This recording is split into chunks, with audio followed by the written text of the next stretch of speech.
நேரம் பிறந்த இடம் சொல்லுங்கம்மா. 17/5/2010. 17/5/2010. 11:35 PM.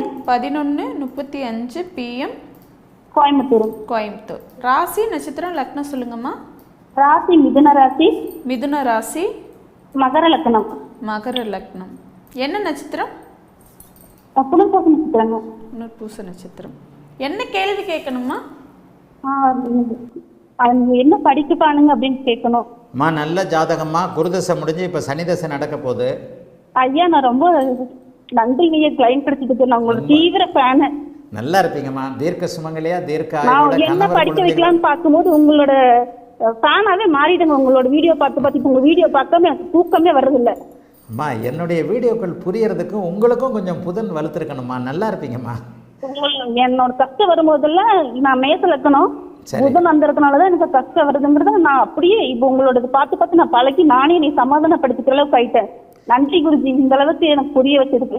உங்களுக்கே புரியுதுன்னா உங்களுக்கே பிள்ளையோட ஜாதகம் நல்ல ஜாதகம்னு தெரியுமேம்மா. லக்னாதிபதியும் வளர்த்துருக்கு. அவன் வந்துட்டு டாக்டர் படிக்கணும்னு நினைக்கிறான். ஆனா அவன் என்ன ஃபாலோ பண்றதுனால இல்ல குருஜி ஐயா சொன்னாதான் அது கன்ஃபார்மு, இல்லைன்னா இல்ல அப்படிங்கிற மாதிரி சொல்றான். 10ஆம் இடத்தோடு செவ்வாய் தொடர்பு கொண்டு சுபத்துவமாகி யோக தசைகள் நடந்தாலே டாக்டர் வந்துடும். நன்றிங்க ஐயா. நன்றி. ராசி லக்னத்திற்கு 10ஆம் இடத்தோடு சூரியன் செவ்வாய் குரு தொடர்பு கொண்டால் மருத்துவம்னு சொல்லியிருக்கிறேன்னா? ஆமாங்க. மருத்துவம், விளையாட்டு, போலீஸ், ராணுவம் எல்லாமே சொல்றீங்க. எல்லாத்துலயுமே உனக்கு ஆர்வம் இருக்கு. அதனால உங்க வாயில வரணும் அப்படின்னு ஆசைப்படுறேன். மருத்துவம் தான். ஒன்று நல்லா புரிஞ்சுக்கங்க.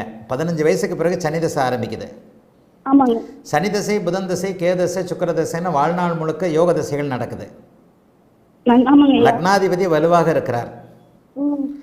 லக்னத்திற்கு 10ஆம் இடத்தை செவ்வாய் 4ஆம் பார்வையா பார்க்கிறார். ராசிக்கு 10ஆம் அதிபதி குருவாகி 10ஆம் வீட்டிலேயே இருக்கிறார். ராசி லக்னத்திற்கு 10ஆம் இடத்திற்கு நெருக்கமாக சூரியனுடைய தொடர்பும் இருக்கு. இவர் உறுதியா சனியின் துறைகள்ல வருவார். ஆமாங்க. எலும்பு போன் சர்ஜரி தான் ஆகணுங்கிறான்.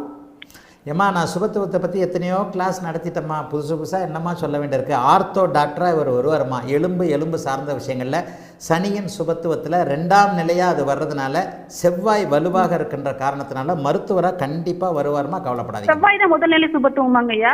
சனி தான் இந்த இடத்துல கொஞ்சம் ஒரு மாதிரியாக பார்க்கணும். நான் இப்போ சொன்ன எல்லா விதிகளையும் கலந்து பார்க்கணும். புதன் சுபத்துவமாக இல்லை ஏம்மா. 2 விஷயம்தாம்மா. புதன் என்னங்கம்மா கணக்கு வழக்கு. ஆமாம், கணக்கு வழக்கு, அக்கௌண்ட்டு, கம்ப்யூட்டர் சார்ந்த விஷயங்களில் வருமா அல்லது பயாலஜி சம்மந்தப்பட்ட விஷயங்களில் வருமானதை பார்த்துடலாம். 10ஆம் இடத்தோடு நேரடியாகவே செவ்வாய் தொடர்பு கொண்டிருப்பது பயாலஜி சம்மந்தப்பட்ட விஷயங்களில் விருப்பம் இருக்கும் அப்படிங்கிறத காட்டுது.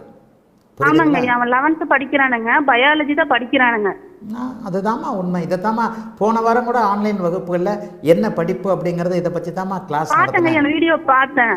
சனி ஆமாம், செவ்வாயுடைய துறைகளுக்கு உள்ள சனியுடைய அந்த மருத்துவத்துக்குள்ள சனியுடைய துறைகளில் தான் இவர் வருவார்.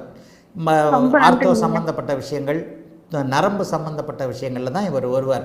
மூட்டு கண்டிப்பாக பாஸ் ஆவார்மா. அதுக்கு வசதி கொஞ்சம் கம்மி. இதை பற்றிலாம் பேசாதீங்கம்மா. வசதி குறைவானவங்க யாரும் டாக்டர் ஆகாமல் இருக்கிறது இல்லை. யோக தசைகள் நடக்குது. நீங்கள் என்னதான் சொன்னாலும் இவன் டாக்டர் ஆகிறத நீங்கள் மாற்றவே முடியாது. அஷ்டமச்சனி முடிஞ்சு போச்சு. எல்லா லெவல்லையும் லக்னம் வலுத்து, லக்னாதிபதி வலுத்து யோக தசைகள் நடக்கக்கூடியவர்கள் யோகசாலிகள் தான். நல்லா படிக்கக்கூடிய பிள்ளைமா. எத்தனையோ பிள்ளைகள் நல்லா படிக்குதில்ல, அதில் உங்கள் பிள்ளையும் ஒன்றுமா. வாழ்த்துக்கள்மா. உண்மையிலே இந்த குழந்தை டாக்டர் ஆகும்மா. வாழ்த்துக்கள்மா. நல்லா இருப்பீங்கம்மா. அழைத்ததற்கு நன்றி அம்மா. வணக்கம் குருஜி. நேரம்